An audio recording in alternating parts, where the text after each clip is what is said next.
Guys, welcome back to some more AFK Arena. Today we're over on our YouTube account and we are looking at our final faction breakdown, and now it is to the dimensional heroes. So we have 15 dimensional heroes so far. We do not have a dimensional tower. A lot of players are asking if it's coming pretty soon. I really do hope so. But first we're going to break down the tier list, showing exactly what these heroes are utilized for, and then I'm going to show you how to build them. So let's go ahead and take a look at the tier list. All right, guys, so here we do have our dimensional heroes. So starting in the top left with our priority, Ainz. Now, even though late game, he has kind of dropped down of a lot of formations, he is still a big priority. Early game, mid game, even going into late game, he still does incredibly well. Now, one of the driving forces for Ainz is, of course, Albedo. Now, Albedo does give the attack rating and also the defensive boost to all of the dimensional heroes, guys. Albedo is probably one of the highest priority heroes within AFK Arena, just for the simple fact that she buffs up the entire faction, and we see her in multiple formations that do exactly that. Now, she also protects Ainz. Ainz, again, he does an incredible amount of damage. Still see him in a lot of game modes, including the Cursed Realm. Early game, he carries everything. When you start getting into the voyages, when you start getting into the Peaks of Time adventures, even when you start getting into class-specific artifacts, Ainz will absolutely crush damage in there, guys, allowing a very easy method to go ahead and complete those. Now, Albedo, again, like I was saying, Albedo is the protector and the attack boost for the entire dimensional faction. Works incredibly well in a ton of different formations as just kind of a buffer support booster, but ultimately she is probably one of the biggest priorities, again, just because she does help with all of our other dimensional heroes. Now, looking at buff and support, we have Merlin. Merlin, of course, does a pretty decent time with the mitigation factor. So he has a mitigation factor. If he takes fatal damage, he will actually turn into an owl. He likes to stay alive during combat, which is very good. And he also is a little bit more difficult to kill because of his build. Now, looking at Joan, since we've gotten Joan of Arc, she is another hero, really solid buff supporter. We've seen her showing up in a lot of the Cursed Realm comps. We've also seen her in a lot of different meta formations. We've seen her in PvP. There's been a lot of utility that has come with Joan. Not only the attack rating boost that she does, but also the survivability and the buffs and the healing. Overall, guys, a very strong hero to build. Now, looking specifically at formations, we have Leonardo da Vinci. Now, he has been a game changer with the 9 of 9 furniture, giving it damage amplification. Plus, he uses a Renaissance cannon, which provides a second method of crowd control. Same with Leonardo. Same with Merlin. If he takes fatal damage, he actually has an evacuation, so he can get away, not taking fatal damage, which is kind of a cheat death. When you start getting into higher level deficiencies, that really does make a big difference in there, which is the reason why a lot of players run him, is the damage amplification that he can provide to teams. Now, looking at Queen, Queen amplifies crit rating, but also does keep enemies together, which is the reason we traditionally see her with the Iran Skarath with the 5-pull, really putting all the enemies together to amplify the crit damage that we're going to do on them, and also grouping them up nice and tight. So if there is any AoE, it makes a really big difference. Again, looking at formations, guys, these are primarily the heroes. I would say Albedo, Merlin, and then these three are probably the most common that I run within formations, including the Cursed Realm. They are kind of the go-to in the meta comps. So with Ezio, he has actually made a big difference with the Awakened Brutus comp. So putting him together, he is a finisher, guys.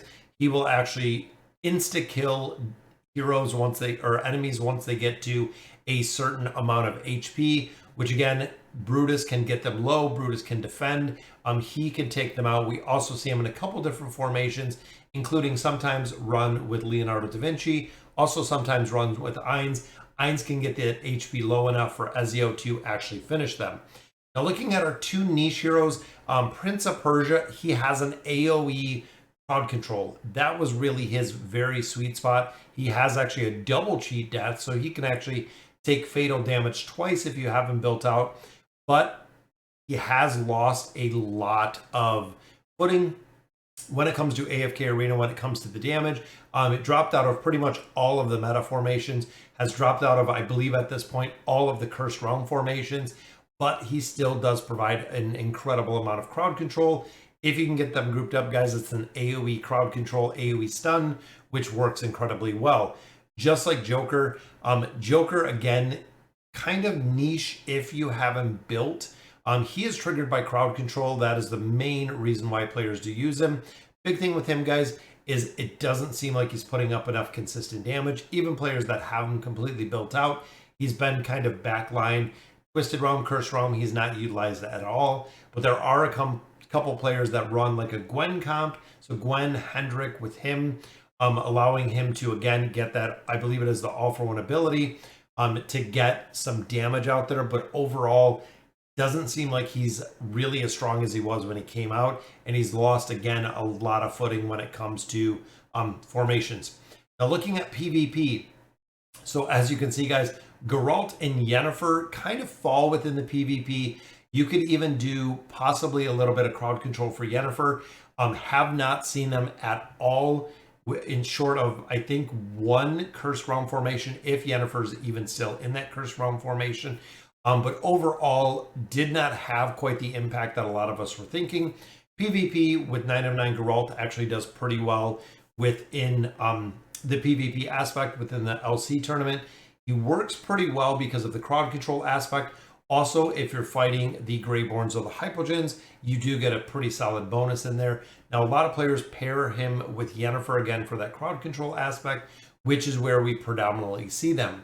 Now, looking at Baba Yaga, Baba Yaga, again, kind of a PvP hero. She does have a cheat death. She goes back in her hut, provides some crowd control, but ultimately, guys, some players do use her, or she is in, I think, still in one Cursed Realm formation, but again, kind of losing a little bit of grounding. Now, looking at the not used, we have Nakaruru, if you know exactly who this hero is, and then we have Yukio. Yukio was the only hero that we've gotten that was actually purchase only, but both of these heroes I do not know are used for literally anything within AFK Arena anymore. They're kind of a backseat to everything. And then down here, I did drop Arthur in the not used, but I would probably put him more in the niche category.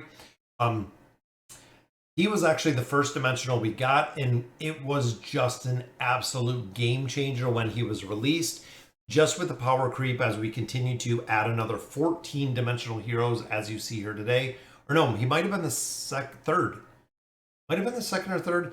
I'm drawing a blank now because I remember, I think maybe it was him, then Yukio, then Nakaruru. I think that might have been, I'd have to look at a timeline to see.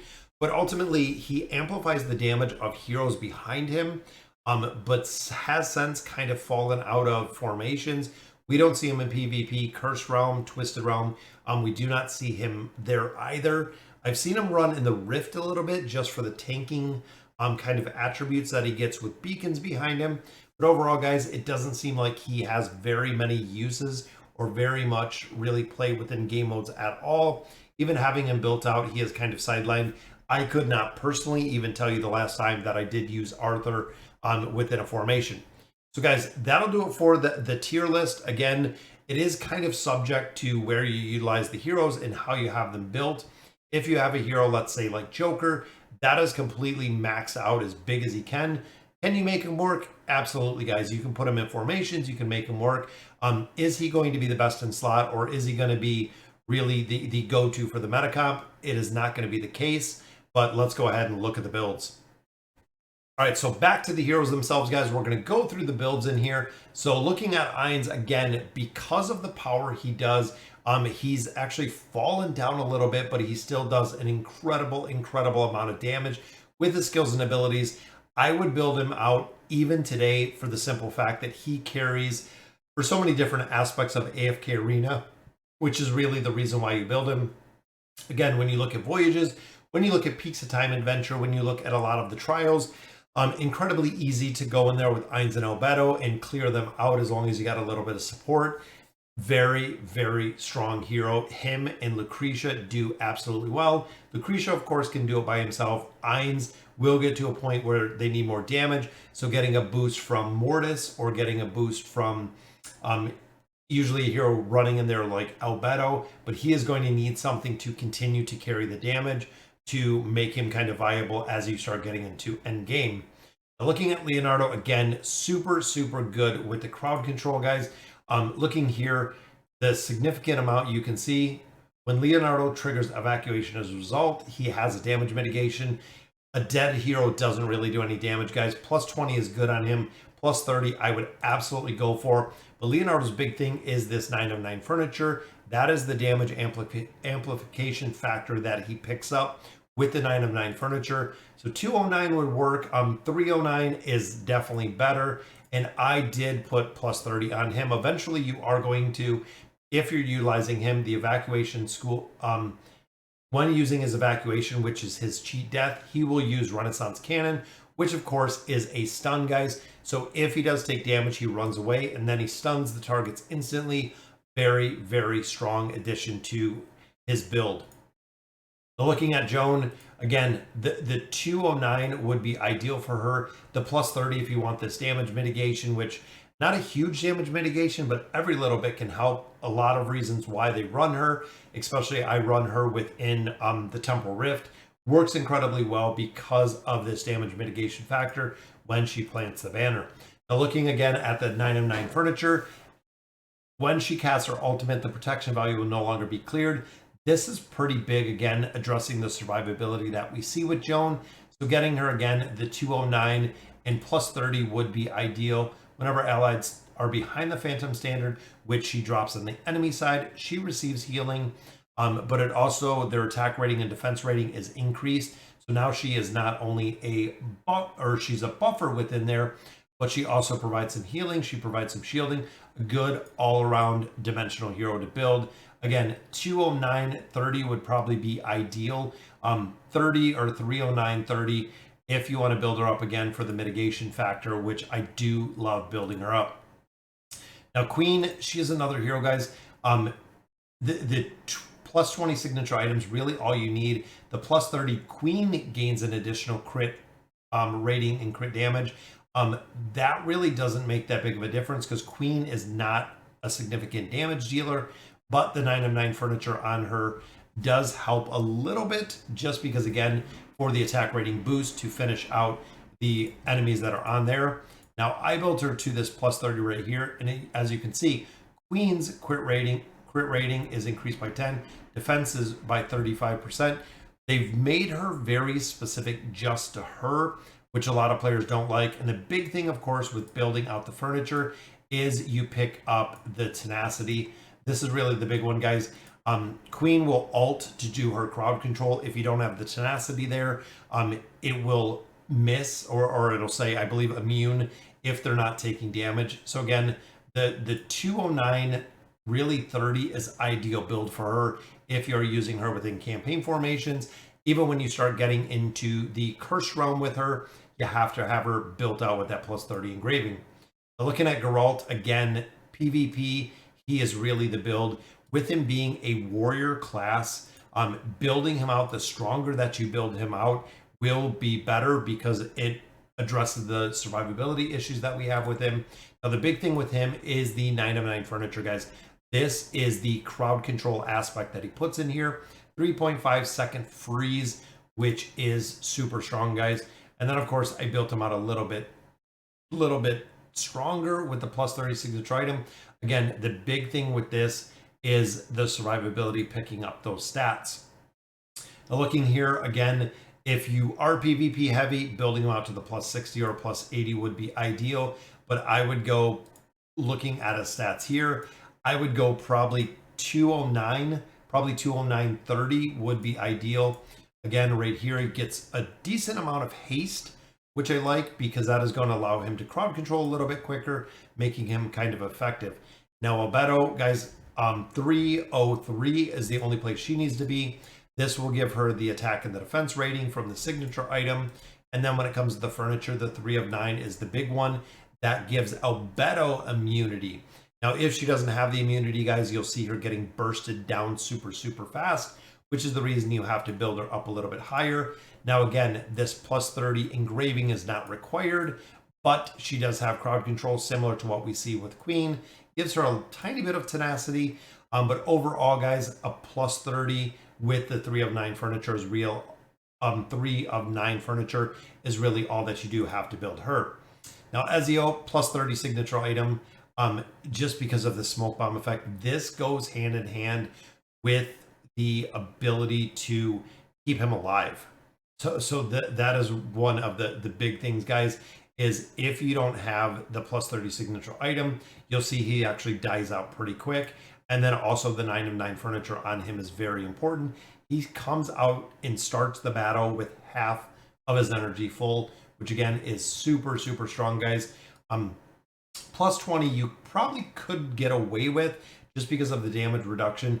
But again, this smoke bomb factor can make a big difference with that plus 30 signature item, which when he throws here, the accuracy, guys, and also their crit block rating is reduced, which means they do more damage, and they lose haste, which again is pretty good with the smoke bomb every time that he does use an ability. Again, dealing with survivability issues that we see with Ezio. Looking at Merlin, plus 20 signature item is really good. The plus 30 will use the skill on 2 allies. Again, the plus 20 will work on him. Big thing with him, just like the other heroes, this 9 of 9 makes a game-changing difference, guys. This will use the damage mitigation ultimate ability when he enters into battle, meaning that the 209 will work. 309, of course, just being a little bit better. I don't have any engraving on him. I really don't feel like it's needed. I don't have any survivability issues with him within formations.